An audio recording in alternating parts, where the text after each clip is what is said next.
अस्सलाम वालेकुम नाज़रीन, मैं अब्दुल जवाद सुमरो हाज़िर हूँ आपके program behind the news with Abdul Jawad Soomro के। तो शुरू करते हैं आज की ख़बरें और उन पर तबसरे। जैसा कि आप जानते हैं कि कल नेब तरामीम के ख़िलाफ़ पिटीशन गवर्नमेंट की पिटीशन पर समाअत हुई, जिसमें अडयाला जेल के मुकीम इमरान खान ने भी शिरकत की और अपना तकरीबन 5:20 से उन्हें बोलने का मौका दिया और तकरीबन 35 मिनट तक वो इधर उधर से बॉलिंग करते रहे और बात करते रहे। जजेस उन्हें मना करते रहे कि अपने केस पर रहें, लेकिन वो उसका तो केस से कोई लेना देना था ही नहीं उसे कुछ पता था, तो वो इधर उधर की हाँकने लगा।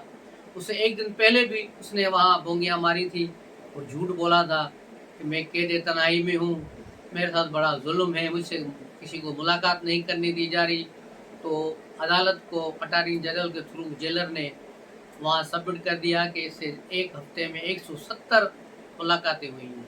उसके अलावा इसकी बैरिक्स जहाँ ये रहता है, 7 बैरकों पे बना हुआ इसका जो सेल है वो भी दिखाया गया, जहाँ किताबें भी हैं, जहाँ मिनरल वाटर भी है, जहाँ ड्राई फ्रूट्स भी पड़े हैं, जहाँ एक आरामदाह कुर्सी भी रखी हुई है। हर चीज़ वहाँ मौजूद है और इसकी वर्जिश करने वाली साइकिल भी मौजूद है। तो ये सारी चीज़ें किस कैदी को मिलती है? आप अंदाज़ा लगाएं कि इससे पहले जो साबिक वज़ीर आज़म जेलों में रहे उनके साथ क्या हुआ, ज़ुल्फ़िकार अली भुट्टो के साथ क्या हुआ। वो 6x6 के एक कोठी में बंद थे, जहाँ पर जब वो नहाने बैठते थे, साबुन लगाते तो पानी बंद कर दिया जाता था और वो तौलिए से बदन को साफ करके बैठ जाते थे। लेकिन उन्होंने कभी इस तरह इमरान खान की तरह रोना धना नहीं किया कि मेरे साथ ये हो रहा है, मेरे साथ वो हो रहा है।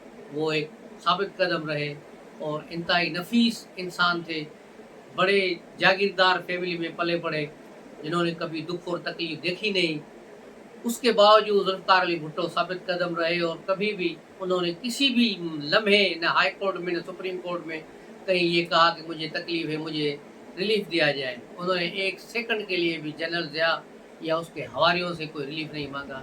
लेकिन ये जो सिफारशी कल्चर, क्रिकेट में भी सिफारिश से गया बरकी के हवाले से, फिर वहाँ से पढ़ने गया तो वहाँ भी सिफारिश ले, वहाँ से पास हुआ तो भी सिफारिश से, सियासत में आया तो भी 15 साल धक्के खाता रहा, इसको कोई 2000 से ज़्यादा वोट नहीं देता था। लेकिन फिर जब एक इमरान खान का प्रोजेक्ट बनाया गया और कहा गया कि अब 2 कुव्वतों को आजमाने के बाद नई कुव्वत बनाई जाए, और फिर जनरल ज़हीर और जनरल पाशा ने जो गंदगी फैलाई उसका नतीजा है जो आज हम देख रहे हैं। और फिर इसको जनरल फैज़ और जनरल बाजवा ने अपनी तकमील तक पहुंचाया और इसी की वो वाक़यात है। और यहाँ ये रोता फिर रहा है कि मेरे साथ ये हो रहा है, मेरे साथ वो हो रहा है।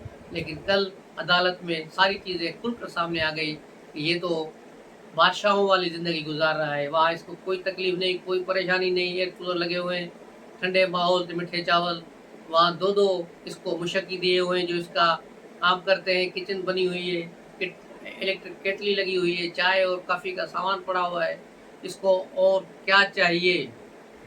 नेल्सन मंडेला की किताबें पढ़ी हुई हैं, जो ज़ाहिर है ये इसने तो नहीं बनना, ये चाइना का नेल्सन मंडेला तो है, लेकिन असली नेल्सन मंडेला बनने के लिए एक क़ुव्वत, एक हिम्मत, एक जो है जज्बा चाहिए, वो जो इस शख्स में नहीं है। इस शख्स का एक ही मुतालबा है कि किसी तरह भी रियासत मुझे दोबारा गोद में ले, मेरे साथ मुज़ाकरात करे, मुझे माफ़ी दे और फिर मुझे गोद में बिठाकर वज़ीर आज़म बनाए। इससे ज़्यादा इसका इनकलाब, इसकी बातें और कुछ भी नहीं।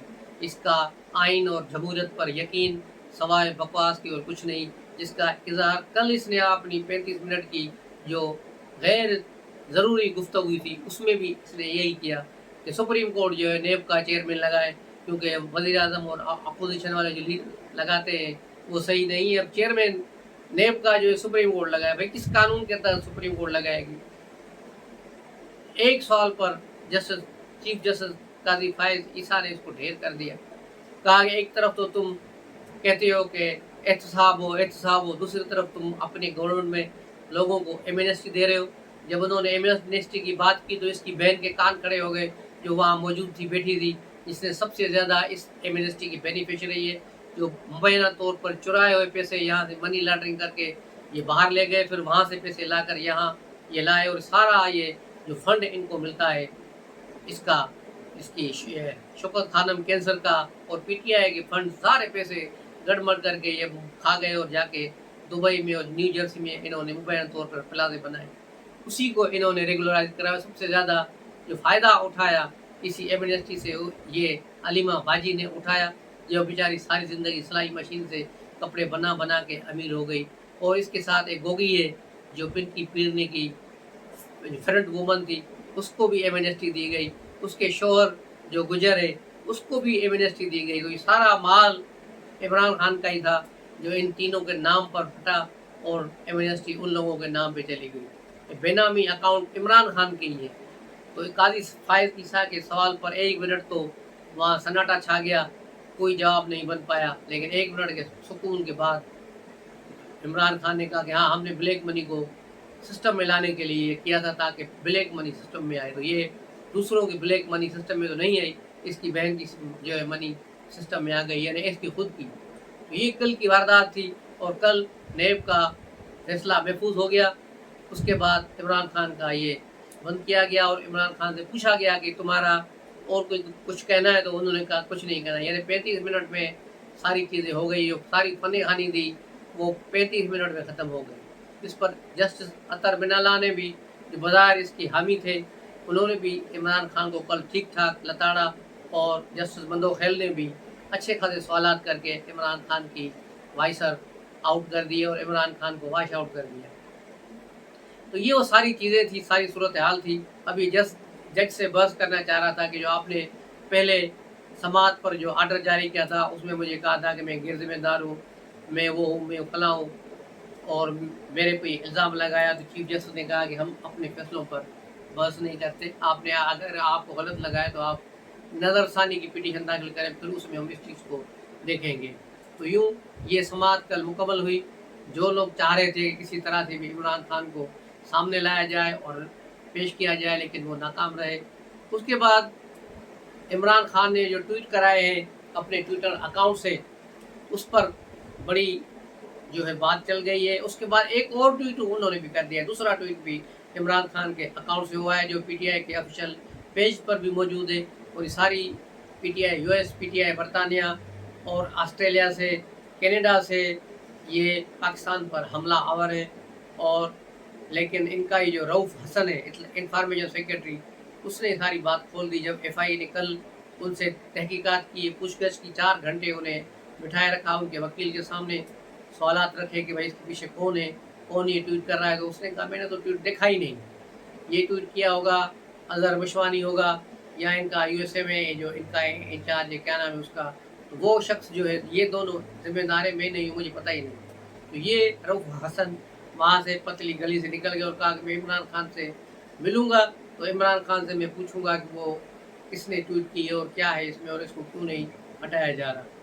اس طرح گوہر خان نے بھی اپنی جان چھڑائی اور کہا کہ یہ بانی PTI اور IT والے آپس میں ملے ہوئے ہیں، وہ اسی کے اشارے میں چلتے ہیں، ہمیں نہیں معلوم کہ یہ ٹویٹ کس نے کیا ہے۔ اس کے علاوہ عمر ایوب وہاں نہیں آئے۔ عمر ایوب نے آج قومی اسمبلی میں بھی اظہار خیال کرتے ہوئے کہا کہ یہ FI مجھے کیوں بلا رہا ہے، میں اپوزیشن لیڈر ہوں، میں فلاں ہوں۔ بھائی اپوزیشن لیڈر ہو یا کچھ بھی ہو، اگر غداری کا کام کرو گے تو تمہیں بلائیں گے، بلکہ اٹھا کے لے جائیں گے، پھر نہ کہنا کہ مجھے خبر نہ تھی۔ اور آج FIA کی ٹیم اڈیالہ جیل بھی پہنچ گئی، جہاں عمران خان کے 2 وکیل انتظار پنجوتا، چھنجوتا اور ایک اور بھی وکیل تھے، ان کے ساتھ بیٹھے ہوئے تھے۔ تو FIA نے عمران خان سے اس پر تقریباً 2 گھنٹے تفتیش کی ہے اور ان سے سوال جواب کیے، اور اس میں کیا سوال جواب ہوئے وہ چیز ابھی باہر نہیں آئی۔ جیسے ہی باہر آئے گی آپ تک ہم پہنچائیں گے کہ وہاں کیا ہوا تھا۔ دوسری طرف سینیٹ میں بھی آج جو شبلی فراز اور پیپلز پارٹی کی سینیٹر پلوشا خان کے درمیان سخت جملوں کا تبادلہ ہوا اور اچھا خاصا وہاں جھگڑا ہوا۔ تو یہ تھی آج کی صورتحال۔ ملتے ہیں اگلے ولاگ میں، تب تک کے لیے اجازت دیجیے۔ السلام علیکم۔